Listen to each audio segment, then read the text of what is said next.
Well, welcome back, ladies and gentlemen, to Game of the Max and part 16 of our Hearts of Iron 4 Old World Blues Enclave Redux mod. So, in the last episode, we had completely taken the rest of Canada, defeating the Republic of the Three Rivers.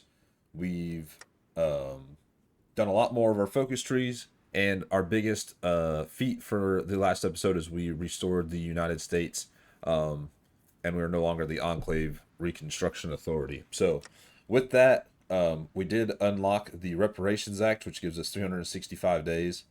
Uh, and it says, note, you cannot manually select this decisions. You need to wait for the time to expire to get the ending, which depends on how strong the Reparations Act is. So we got to do all these. Someone says you need to save a lot of political power. The only thing I'm going to spend political power on, starting off, is I need to switch away from collapsed trade and collapsed economy, uh, to like made in the USA or something, because this is what's gutting me right now. Resource gain efficiency negative at 90%. So something that should fix some of our trade deficits. Uh, Not all of them, of course, but there's just there, man. That's rough. And where most of them are not core areas, we're getting even less. So we're gonna continue to build up energy grids. We've got a lot to build. Um, and then we also have to go to war with the um, Legion of Hades before we scroll through the hundreds of decisions, uh, before a year, so 385 days, so a little more than a year. We've got to defeat the Legion of Hades, which we're already geared up to do. I'm going to check really quick what it would cost to justify a war goal on these guys. 220 days, 40 political power. I'm just going to say my political power. I don't think we get one, but we no longer have a choice to bring these folks in without declaring war. So, with that, we're going to start the episode up, and we're just going to keep focusing down our focus tree. I'm going to look for a couple of focuses that might give us some more political power. Uh,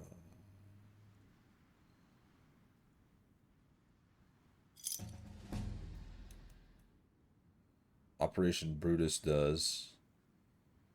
So we might just do Operation Brutus just to do so.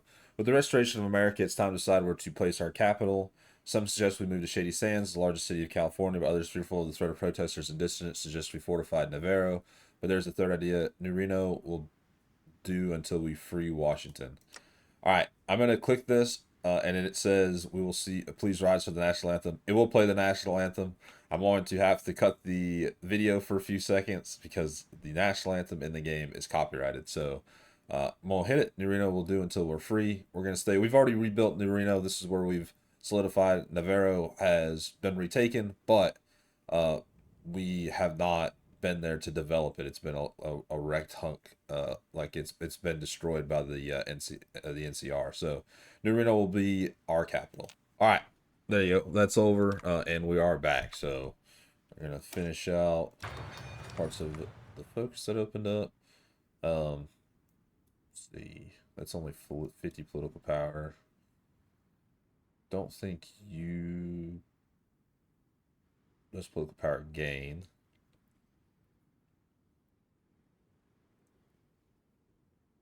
Scientific vehicle tech. It'll be useful, but it's not really what we want. I don't know what that does anyway.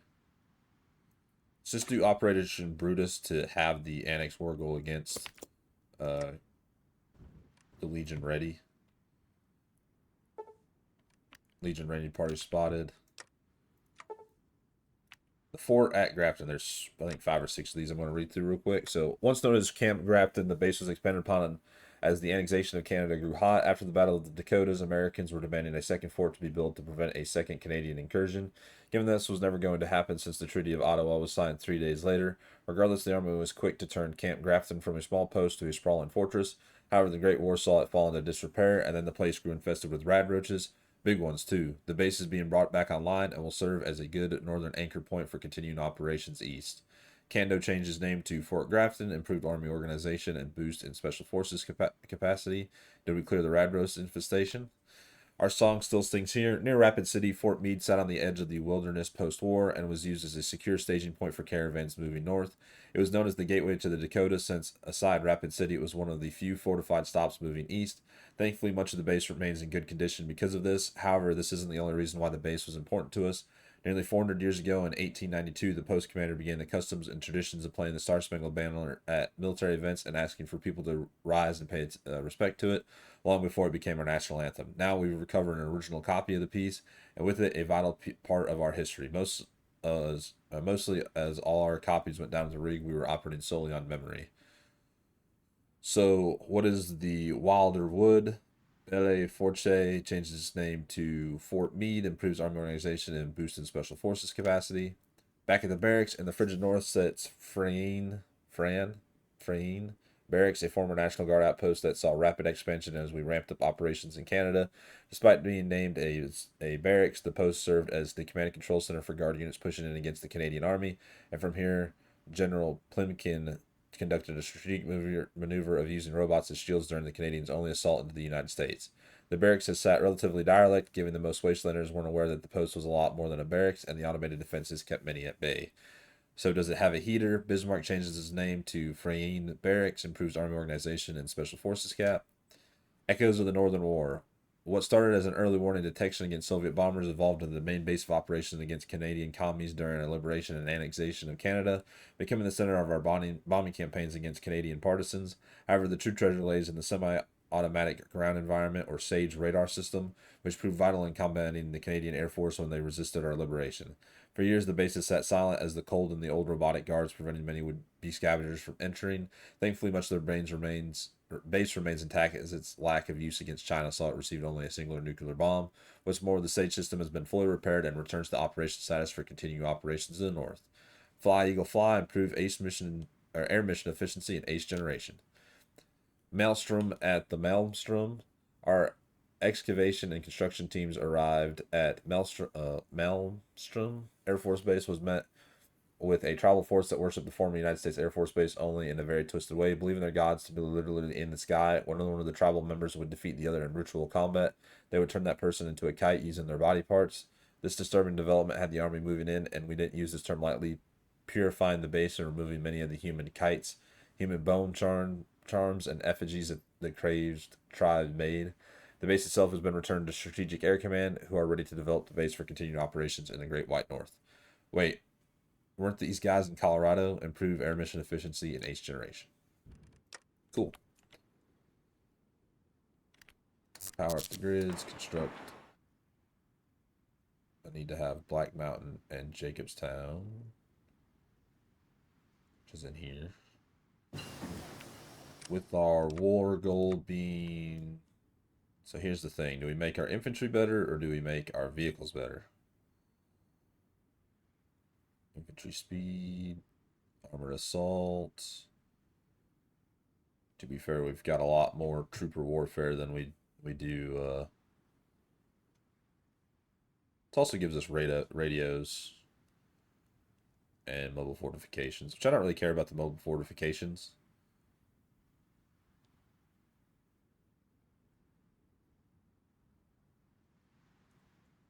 But when we fight down in the south, the heart attack will be useful. Though I do like the idea of going with better tanks. We'll just go through the trooper warfare just because we have all of these troopers and we only have said one tank division who needs to train for a little bit because they are a little worse for weight. Traits not active when commanding an army. How's that? Isn't that the exact point? Another Legion crossing. Our scavengers return in triumph. Resource and agricultural technology times 50%. Perfect. And someone said you could do both decisive and pragmatic, so let's do optimistic offenses. Max airspeed. Ooh. Air accident chance plus 20%. I don't really care for that, but air defense negative 10%, light aircraft agility plus 20%, or fighter detection and air attack plus 10%. The agility's nice. Eyesight guns attack. Let's do agility. Strategic bombing ground attack factor plus 10%, and then we finish it off with max airspeed plus 10% and air attack plus 10%. We do have a large air force out as of right now. I've tried to put as many out as I could, and they are trained.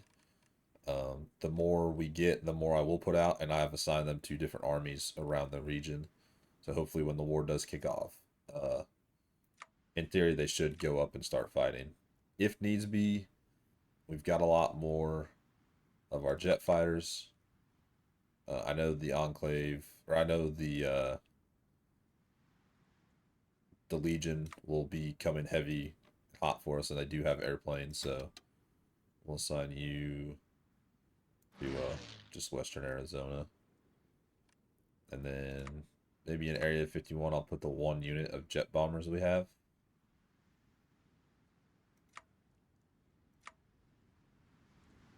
That's a massive range. And we'll just have you strategically destroy things. You can train for a little bit. Alright. Who the hell is this? Tanks are good. Trying to get some of our energy cells back up. Operation Brutus, so we get our war goal against Khazars. Well, it's not Khazars, but the do National Guard real quick. The Legion of Hades. That gives us National Guard, which gives mobilization please plus 30%, recruitable population factor 5%, defensive war penalty stability modifier plus 30. Alright, so I'm going to switch down to... This gives us a little bit better... This gives us more money for sure. But I'm just worried about getting resources right now. So we're going to do that. We can jump away from disorganized army, but it's going to cost us 250.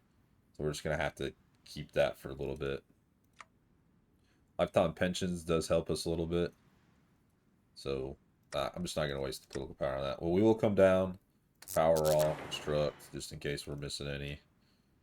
We will come down here, and we will do... See, executive oversight, war criminals, compensation to the victims, Reparation Act, victims, and Vault-Tec and the Enclave. We'll start from the top and just work our way down. The Reparation Act, victims of Vault-Tec and Enclave. In accordance to the Reparations Act passed by Congress, all persons who have suffered by Vault-Tec experiments, whether it be pre-war or post-wars, are entitled to the following: psychological aid by medically licensed psychologists. If descendants of military personnel or former personnel, if ghoul or super mutant from pre-war, to be paid $1,200 as well as given the benefits owed to accordance of the GI Act of 2057. If ghoul or mutated super mutant from the vaults, to be compensated with $20,000 directly with a natural stipend of $5 daily. Any persons who ended experiments, whether they be hero, overseer, or security, are given a presidential medal for their push to not let logic dictate emotion and vice versa, for being able to do the right thing. These persons are also to be compensated a varying amount depending upon their action in the line of duty to end Vault-Tec experiments. 5. Any persons directly affected by former Enclave sanctioned experiments or military activity are to be compensated with $1,500. In addition to such reparations, funding set aside by the Congressional Budget Committee is to be used to build a memorial in the city of Los Angeles in honor of those who had suffered and lost their lives to the experiments, with each and every vault to become a federally funded museum to warn of the horrors of pre-war. Credit of the event goes to Sergeant Major Edie Fox. It's the least we can do. With a sway of granite, the Hero Act dies on the floor. This will strengthen the Reparations Act to give debuffs to consumer goods and factory caps income. Well, it's the least we can do.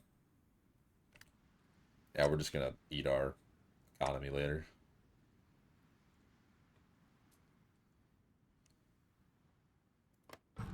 You all want...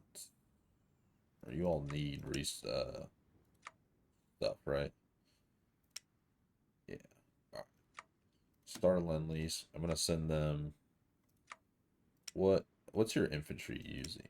Sorry, guys. I know this is a little bit boring. So I'm going to let the game keep progressing while I figure out what they're actually using in their infantry. Fire teams, demolition, anti-tanks, and logistics. So I know they need rifles. Set anti-tank. Do 3,000. Sorry. 2,000 anti-tank. 2,000 support equipment.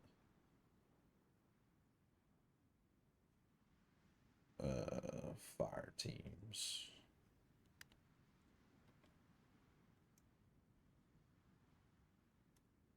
Trying to remember what fire teams use.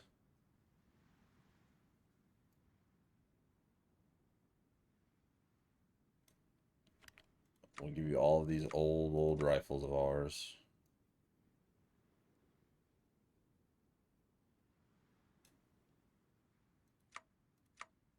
We have these. There's not many of them anyway. You can have the high capacity rapricators, the rapid capacity. Have these scrap trucks. Have the caravan equipment. Have this support equipment.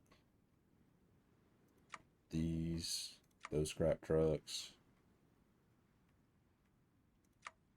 Have all those Gatling lasers. All of that. All those cars. Common weaponry.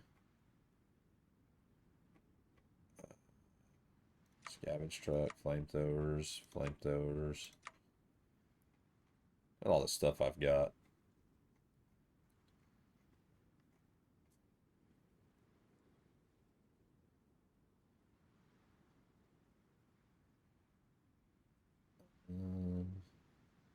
Try to see large amounts. You can have those and those. You have the common energy weapons. You have all of that. It's all Chinese stuff. You have the bicycles, the Shenjis, bicycles. Can't do anything with the insect swarms. Trying to see a large amount of vehicles. You have all the salvage trucks, all those heavy machine guns. You might be wondering why I'm sending this down here, because truthfully, I don't care about most of the extra equipment we have, and it clears it out of my stuff, and on top of that, it makes my puppet a little bit stronger. Though I do wish vehicles were in the vehicle tab instead of being with which I guess they're in the base game, they're not, so never mind.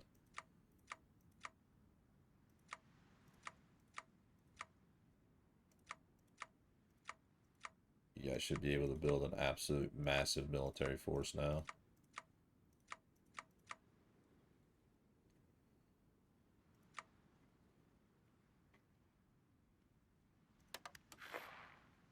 Maintenance efficiency. Do the cyber dogs. And here comes... Oh, I thought the Canadians were streaming down to assist us. Yeah, they've moved troops around the borders. Homeland Security.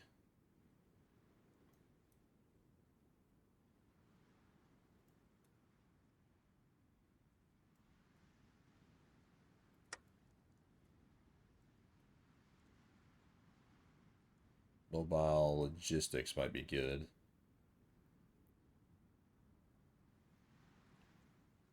Better robots would most definitely be better.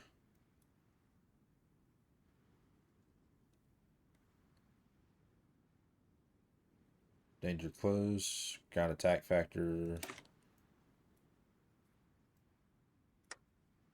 We should, but... Nuclear engines. Better Navy stuff. Oh, I did say we were going to restore the Marine Corps, so... Before I make myself a liar, I'm going to do that. Enclave here. And everybody for the next little bit can just train Out here at Enclave. while we hold off and wait.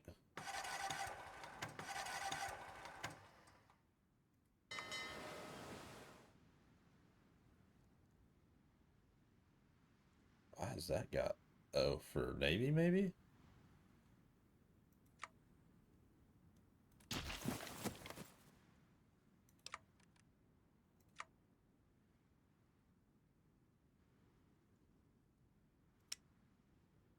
Hopefully they can start building more units to fight.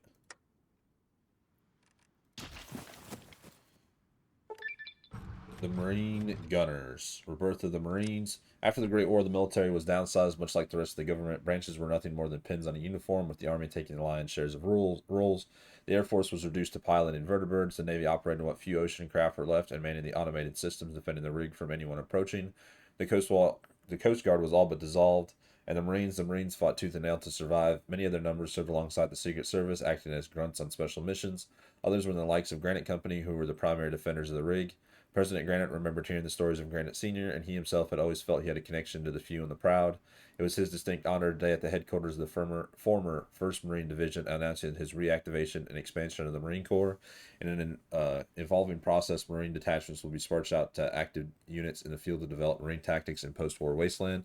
These units will gain the experience needed to form cadres of future Marine officers and NCOs that will eventually form the backbone of the Marine Corps. They're few, but they're proud. Adds technology Marines. So we got Marine armor. And then we'll just do the restoration of the Marine Corps. Do trials of the vertibird pilots. The Reparations Act trial of the vertibird pilots. I was just following orders. The phase repeated uncountable times during the trials of vertibird pilots. There's a reason why wastelanders once feared the sight of vertibirds in the sky. Their speed and firepower allowed them to obliterate entire villages within minutes. It's no surprise the bulk of the Enclave atrocities were committed by vertibirds and by extension their pilots. As part of the Reparation Act efforts, we have organized a war crimes tribunal for vertibird pilots. Should they be found guilty, it would be ease to our citizens knowing that justice will be done even decades later. However, these pilots have valuable knowledge that will be lost if imprisoned or executed. We want human pilots, not heartless robots. Gains guilty pilots, which grants H generation chance negative 5%, air support missions efficiency negative 10%, and air experience gain negative 11%. They're just following orders is no excuse.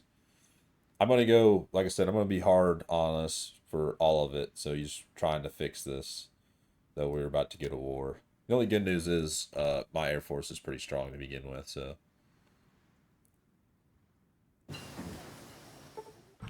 Legion raiding party spotted.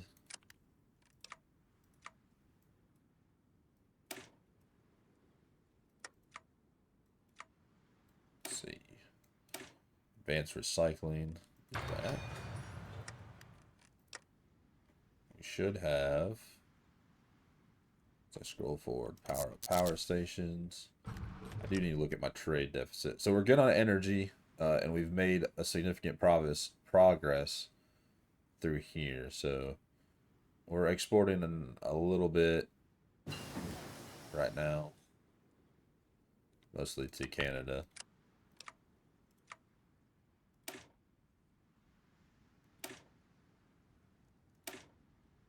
So resource gain efficiency plus 12%, that'd be good. The more we power up, the more resources we get. We'll investigate the general staff. The Reparations Act, reparations to victims. While the dead tell no tales, they do have living relatives. In the aftermath of the Calhoun Commission, many of them are coming forward demanding monetary reparations for their unjustly slain relatives. Considering our non-discriminatory targeting, the sum we have to pay will burn a hole in our budget. Or we can offer token compensation instead, although they will not be happy over it. So it goes, loses 100,000, or our economy can handle it. Ooh. There's 100,000. Oh yeah, we can handle it. We still gain the same reparations payments in full. We just lose more. So we'll just lose it. Yep. That wasn't even like a drop in the water bucket for us. We do have a legitimate, almost. I would say we have a lot of money in this one. Dockyard output. Could have fit that a long time ago. Army experience gain.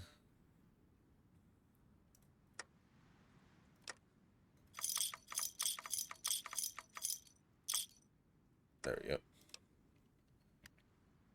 In a few days, we'll get $29,000 back. So, finish out the few and the proud. We're going to go look for another focus that gives us some political power. The restoration of the Marine Corps. It's my great privilege to preside over the activation of the 1st Marine Unit in over 200 years. Those were the words spoken by President Granite today at a ceremony at Marine Corps Base 39 Palms as he presided over the activation of the first standing Marine Corps unit since the Great War. Much of the new Marine Corps are up to be made of the Marine detachments that have been serving alongside Army counterparts, as well as aboard naval warships in the past few months. The president spoke at length that it was his hope that these units would go on to represent America not only at the forefront of its return east, but also abroad in future missions undertaken by the United States to explore the post-war world. For now, however, the Marines are to undertake missions across North American continent, acting as an in-between between of the ranks and file Army infantry and the powerful power armor backbone of the American military. At the same time, Marines will be attached to Army units to assist in operations, stationed aboard ships, and to provide assistance in gunnery. So you got Marines level 2.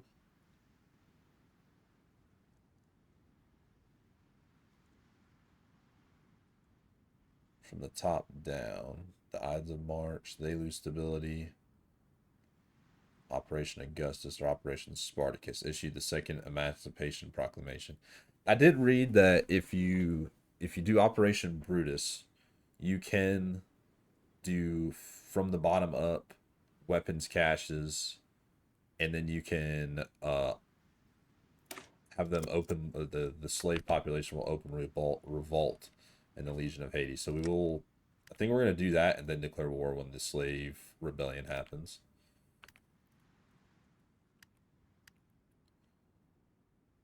And then we've got 150 more political power needed. Once we're done with this, we're going to jump back to doing more focuses up with the National Guard. We are hopefully... Oh, look at that. We've got a first Enclave destroyers built. So... And this is a heavy navy that we took from somebody. Put you under her.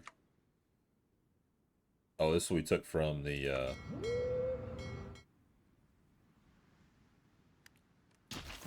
Canadians. So who did we take that from?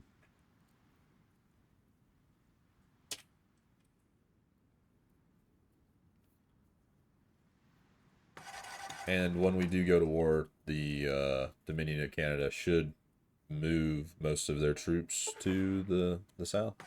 The mechanized Marine Corps with the Army continue to focus more on the forces that would look out of place pre-war. The Marines are refusing to be left behind. While normally acquiring secondhand equipment from the Army, they've been putting mechanics and weaponsmiths to work.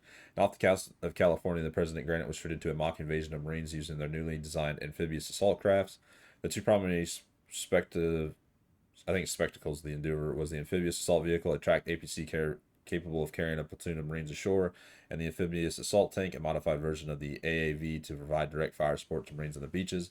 The real argument, however, was operations further out east, such as the Caribbean and the marshes and swamps of the southern United States. Between the spectacle and the argument, the President ordered production of AAVs and AATs right away. Adds technology mechanized Marine equipment. Let me go into production. Don't need mole miner stuff anymore. Before we do that, though, let's get Marine armor.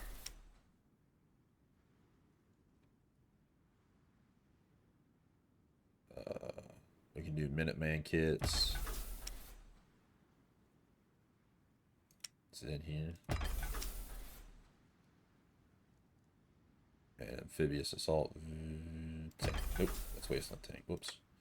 Hitting the wrong buttons. Amphibious assault tank. So, up to the top. Up to the top. Though you're not as important. Up to the top. And up to the top. Alright, with you.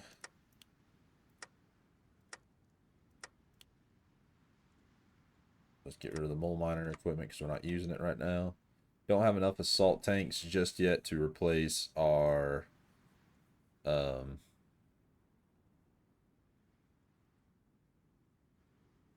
wasteland tanks, but we are going to drop down our production on the wasteland tanks and on these. Since these are relatively cheap, we'll increase that. Increase that.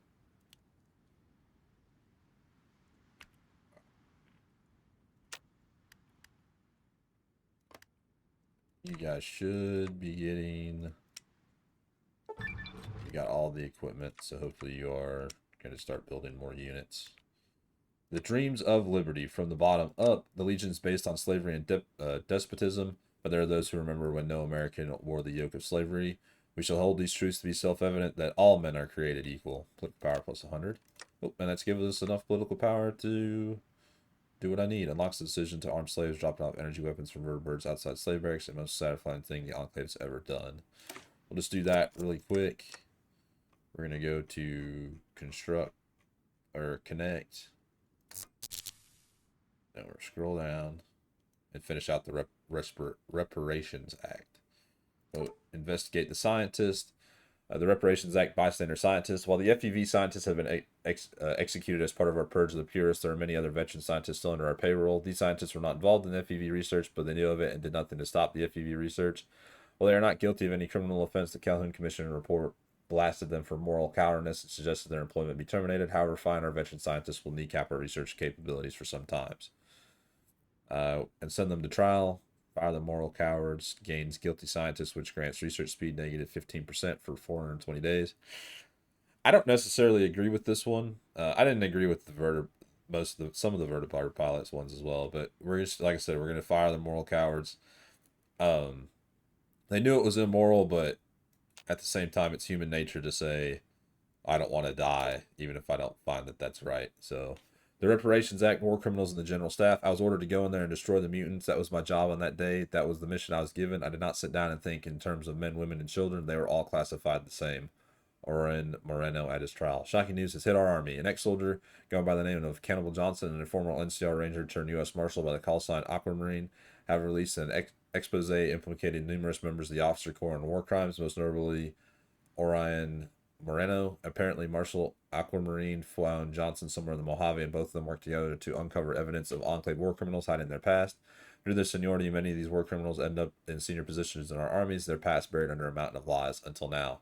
Punishing them will certainly affect our combat effectiveness, but we must do so if we want to remain true to our Reparation Act's mission. I'm sorry, Orion. Retire him. Gains guilty soldiers. Army experience gain negative 11%. Recruitable population negative 2%. Division attack negative 3% for 365 days. That's really not that bad, actually. And he actually said he openly killed people. So during the days on the rig, the Enclave ruled absolutely. There was no checks and balances on the president's authority, even though pre-war U.S. was guilty of such sins. Of course, absolute power corrupts absolutely. Perhaps it is no surprise the Enclave turned out as we know. In order to prevent a repeat of the situation, the Calhoun Commission suggested forming an independent oversight body to act as checks on the power of the government. Shockingly, we realized that we've never thought about oversight against executive overreach until now. Perhaps we should form a standing oversight committee under Congress as a check and balance. An external oversight NGO run by a former Calhoun Commission member could also help us as a second line against another President Richardson. Might as well make Congress do something aside by rubber stamp office, or aside B rubber stamp office. Gain executive investigation, which grants daily political power gain minus 0.15 for 600 days. All right, that finishes out the Reparations Act. Boy, I got tongue-tied there.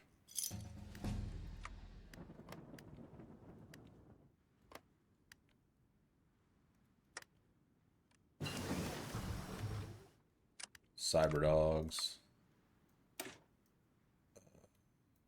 Miniguns.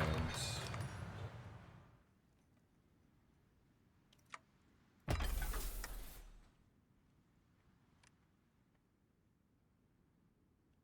think most of our armies probably about to be done.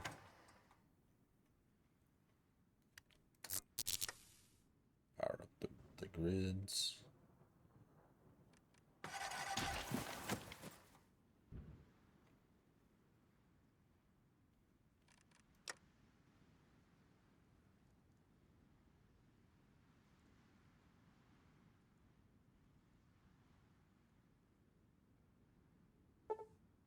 Legion range spotters spotted. We're gonna do plant weapons caches. Radioactive materially confirmed. We've read these before. This is giving us more power from one of the decisions we have taken. Scavengers return in triumph. Old world economic theories. Caps income plus 25%. Caps expensive negative 15%. It's very nice.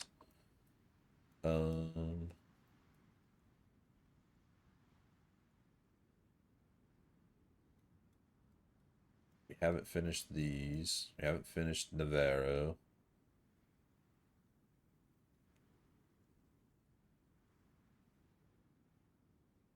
These are all kind of longer ones. Can't do anything with these. I could do those, but it wouldn't make any sense. Can't do those.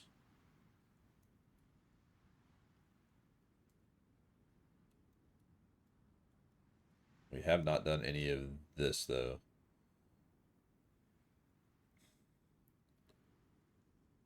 Which makes everything a little bit cheaper to build. Oh, and an extra research.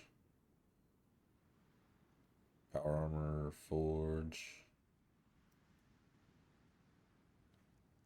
Let's do where freedom flies. Get some more planes out for the war. Replicators. Dual housing. Energy cell.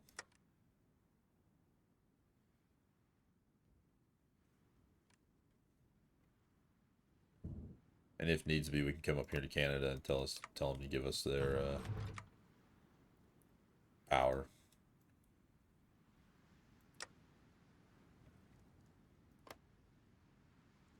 You guys are finally stabilizing your government. Advanced recycling. Automated harvesting.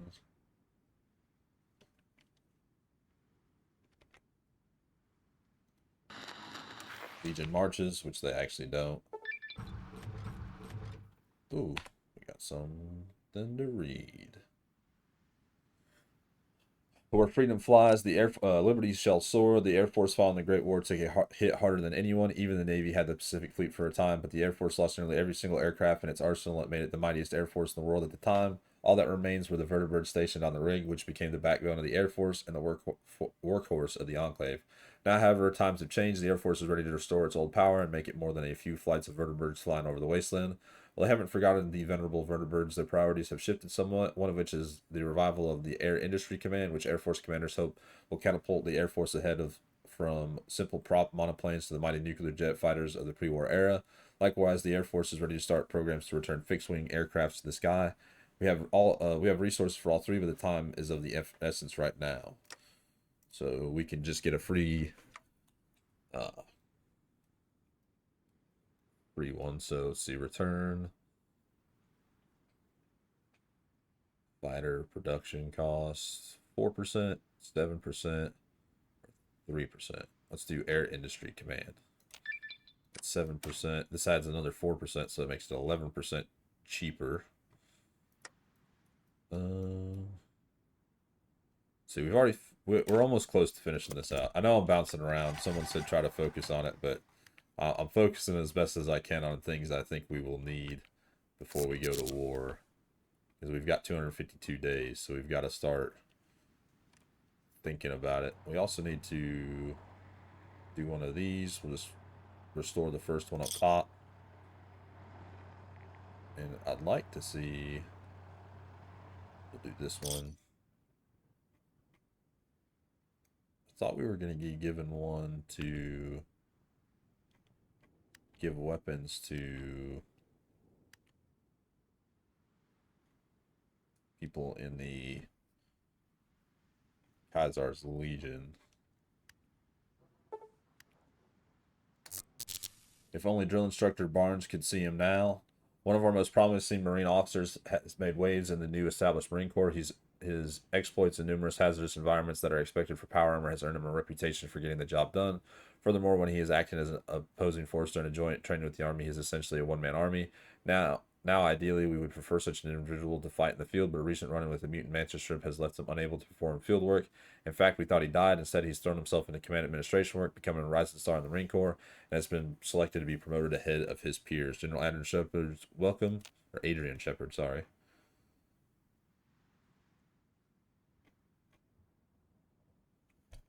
I guess we don't get the decisions. Unlocks decisions to arm slave, dropping off interruptions for vertebrates outside slave barracks and no status and everything.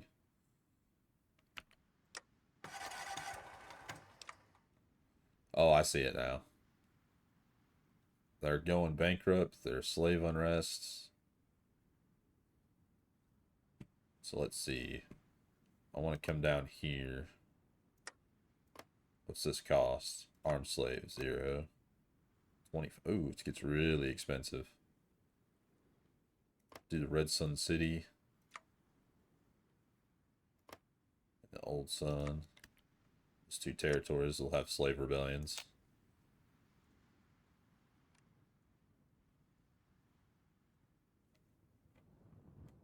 And I think it's about time for us to go to war. Homeland Security. Anti-armor tactics.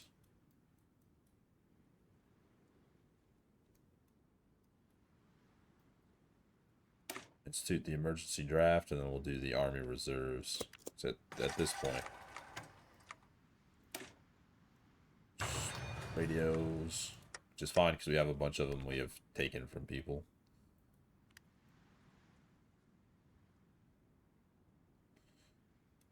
Oh, we finally have our aircraft carriers.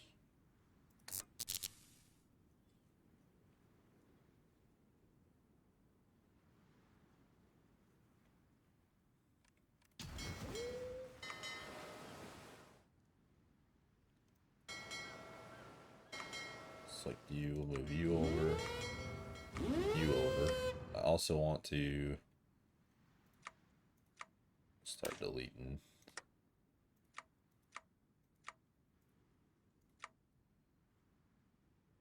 Jaguar Knights, the Wasp refugees, Brotherhood recruits, Marines. There we go. Marines. That's all I can afford. It will be Marine regiments. I want 20 of you.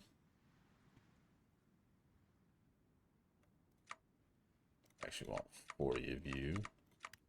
They will be under their own special command, and they will be going and fighting when we declare war on the Republic of Mexico. They will be coming down here to defeat them in Puerto Velletera.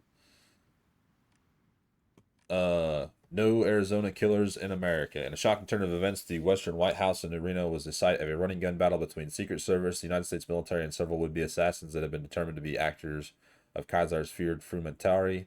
The botched event happened when a custodial staff body was discovered in a closet, and security was promptly alerted to the event. In a last-ditch attempt at killing the leader of the free world, the assassins assaulted the Oval Office before being gunned down by none other than the president, sporting power armor and wielding a Gatling gun. Images depicting the president leading troops in battle once again had sent shockwaves across the nation and reinvigorated many patriots to the American cause. Stars and Stripes beats Legion Bulls at I Am Uncle Sam, which grants 5% stability and 5% division attack. That is a sight to see. Do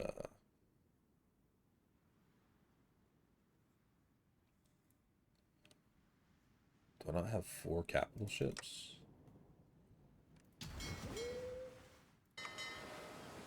See, I would like your fleet to move back into San Diego for the time being.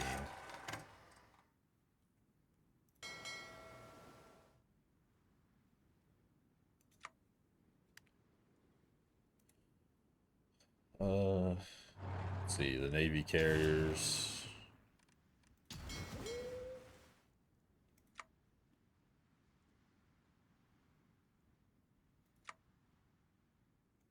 Don't have anything to put on there just yet.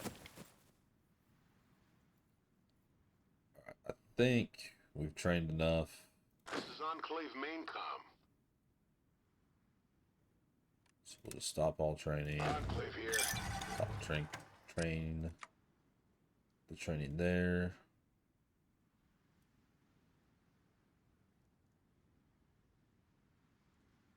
Let's do rebuilding the Pacific Northwest.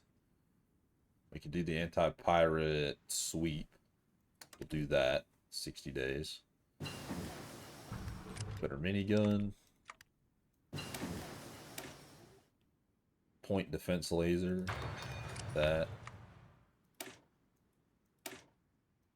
Let's do that ahead of time. Legion raiding party spotted.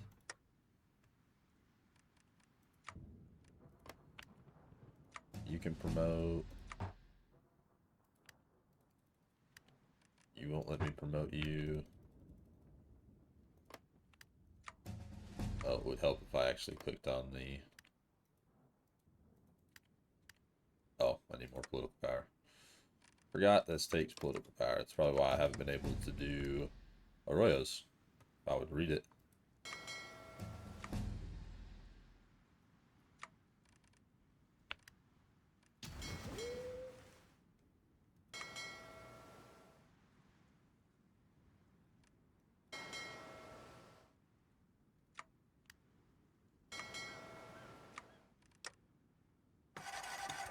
See, construct more, or power them up.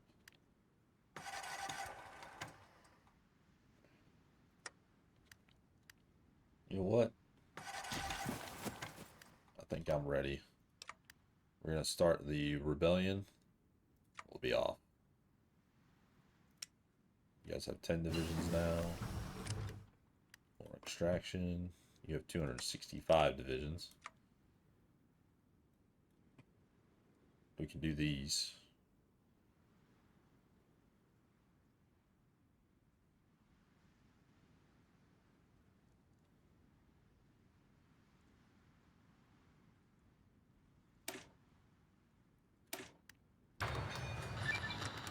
Rebuilding the Pacific Northwest, Cascadia or the Northwest Commonwealth, Cascadia or the Northwest Commonwealth. That is the question being asked by thousands of Americans in from San Francisco to Seattle.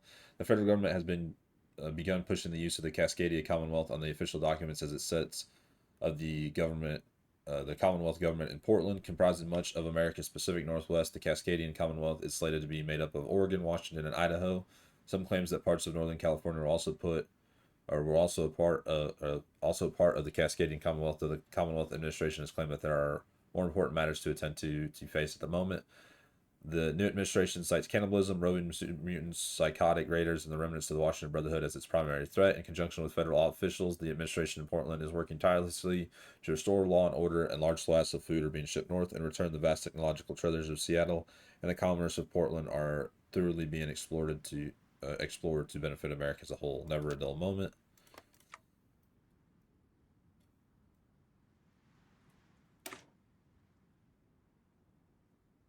So we're going to do Operation Damocles. It's red versus blue.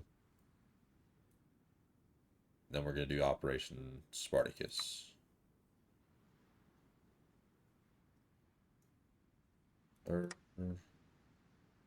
Yeah. And then we'll do Operation. And then with that, we should have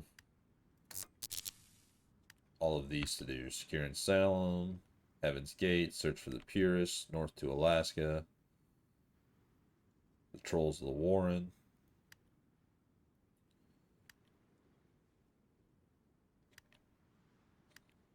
Let's do Secure Salem.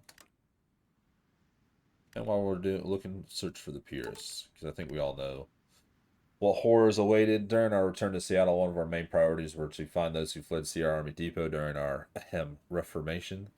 Whitehall Company, scientists, but most importantly, Anderson. We managed to trace their movements north to what we thought was MacArthur Air Force Base until a freak blizzard diverted them towards Seattle, where they come under the employment of the Washington Brotherhood. The dark foundries of Seattle welcomed all, and when our investigations team started looking into the records, many wish we didn't. The best and brightest were fed to those infernal machines. Their brain power advanced knowledge at the cost of their souls. We didn't know how many were fed in there or what became of them. We can't help but fear that a lot of them might still be alive in there, screaming in pain or shouting to get out. Guess that's the worst fate for a purist as any. Burn them all, or burn it all, or best to not know, or best to never know. Gets to vet Dr. Anderson, I presume. Best to never know. Dr. Anderson, I presume. Well, it was Dr. Anderson. Granite looked to the bloody, twitching, withered husk that was Anderson. Perhaps it was God above who whipped up the snowstorm that diverted them out of Montana into Washington. Perhaps it was the punishment from the very same God he always invoked that had their party captured by the Washington Brotherhood. It was somewhat ironic that the man was captured by the state and Brotherhood that bore the name of the founding father, as if George himself was reaching through time to deliver the worst fate possible. Kept alive by twisted pre-war medical horrors designed disguised as miracles, his mind was used as a processor for the Washington Brotherhood to continue whatever experiment he was hoping to complete. But while so many others were fed and used, becoming hollowed husk, Anderson had been spared from that fate. Perhaps it was his winning personality that drove the immortal to deliver special procedures for Anderson to keep him alive. Well, alive might not be the right word. In a clinical sense, he was alive, and perhaps somewhere in that gibbering, shaking, drained wreck, Anderson might still be alive. As Granite looked at the creature who was once his rival, there seemed to be some dim recognition in Anderson's eyes, but just that dim recognition, nothing more. Granite, for his part, shivered. Kill him, just kill him, or forget what we saw here. The plug is pulled, giving Anderson a merciful death. Though he doesn't deserve it, I will let him die. Because that is a fate worse than death, for sure.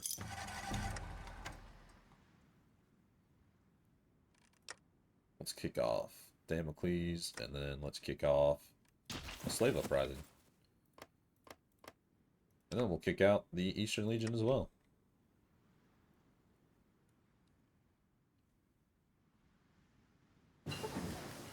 Restorm Salem. Salem, once the capital of Oregon, represents much of the state now as it did then, a freak horror show. Run by the longest time by the rig breakers, the cannibals would capture settlers and traders on the roads with their femur breakers, or rather bear's traps, and drag them back to Salem to eat them. It's even more bizarre that so many had turned to cannibalism, since there seemed to be access to the Willamette River, and hunting Murlocs is far easier than hunting humans for food, though the Murlocs worship tribe to the south might have something to do with that. In any respect, they continued their operation under the Troll War and the capturing subjects for FEV dipping, and resisted the Brotherhood from up north all the same. Then we came along and put an end to all this once and for all. Most of Salem has been reduced to ash as demo teams tour through the city, setting ablaze anything that resisted them. We rescued a few settlers, however. We're not sure if all of them are still sane after what we've seen. The state government has set up shop in Salem once again and is reconstituting the Oregon State Police and National Guard to go after the remnants of the cannibals that have marred Oregon's reputation. The capital of Oregon's returned to Salem, and they gain 2 infrastructure. No one likes cannibals. Ooh, no one does. The gene crops. Power up all the power grids.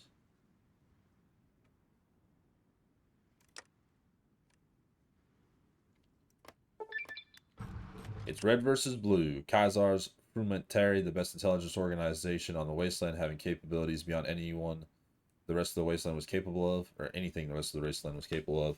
Even the NCR Rangers were left in the dark and unable to properly combat Volupus Inculta and his forces, too stuck acting as Wasteland wallmen and military scouts. Volupus could operate with immunity right under their noses. The campaign of terror he led in the Mojave spurred rumors like wildfire across the NCR, and now it was laid to rest at the feet of Colonel Calhoun and the Enclave Intelligence.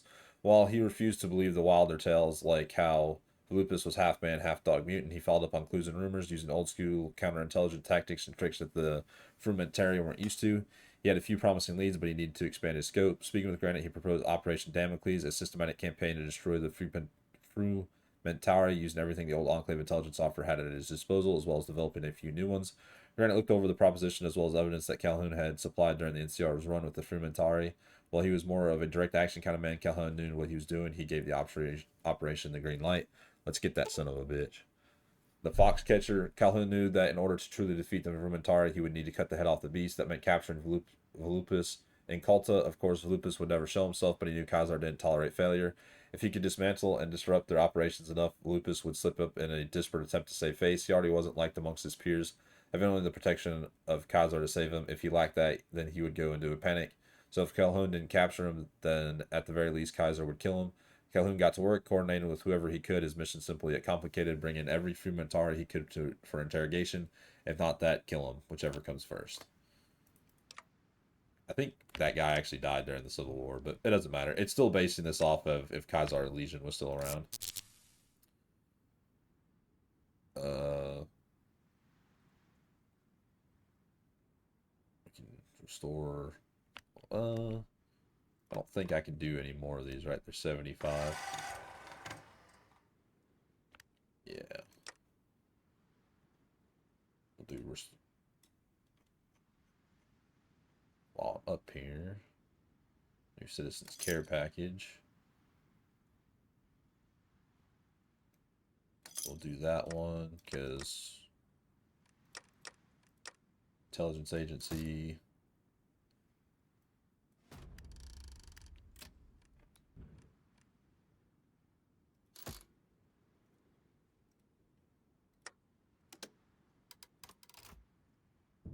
Forgot about cryptology. All right. The old world ways. Let's do Operation Spartacus. Have the slaves rebel, and then we will declare war. We still have our war goal, right? Yes. Scavengers return, electronic technology times 50% research.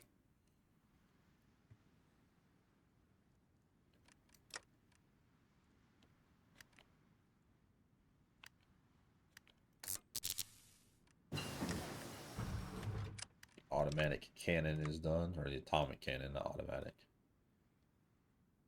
Let's see, demos, defense, or hard attack. Let's do defense. Let's also do production.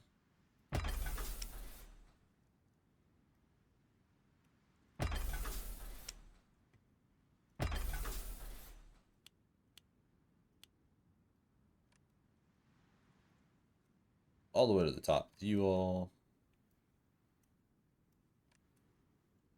Scroll all the way to the bottom and just take off somebody. Doesn't matter. Take off you.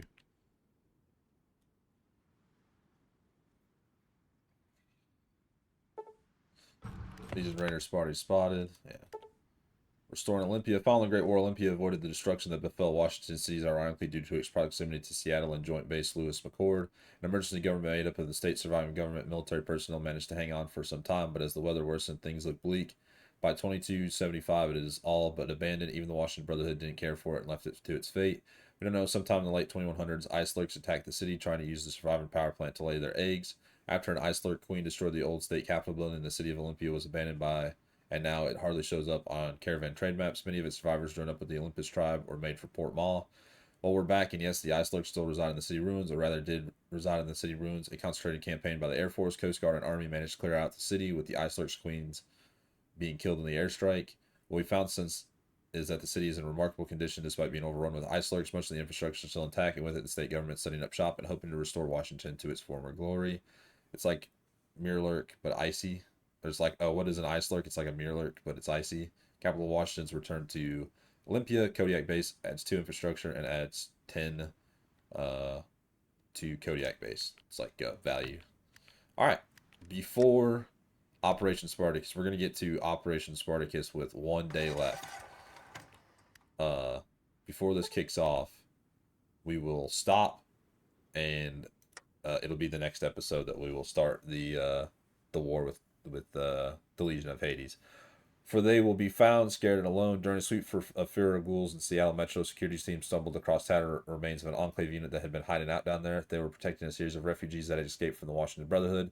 But that wasn't all to them. Leading them was the commander Rebecca Whitehall, who apparently found God in the error of her ways as a purist. In fact, many of the refugees down here seem to think of her and her men as their saviors. Well, we of course send the refugees out to be care of. That leaves the question of Whitehall. They can return. They've suffered enough, or a trial for them. We shall not forgive traitors. I'll let her return. I don't really need her, but if she's better than what she was, Why isn't your video feed working? we get Whitehall Company. This is the lady that was from the beginning. Oh, look at him. Yeah, he's going to be our Marine guy. Both of these two will be Marine officers. And then she can just go on somewhere while I think about what to do with her. 1 unit will go under Elder Agerhard's units. Who the hell is this? The president? Look, Government cipher schools. Better decryption power. Alright, I think we're at 1 day. Alright, 1 day. So we're going to end the episode here. I hope you guys have enjoyed episode 16. I'll see you all in the next one. Bye.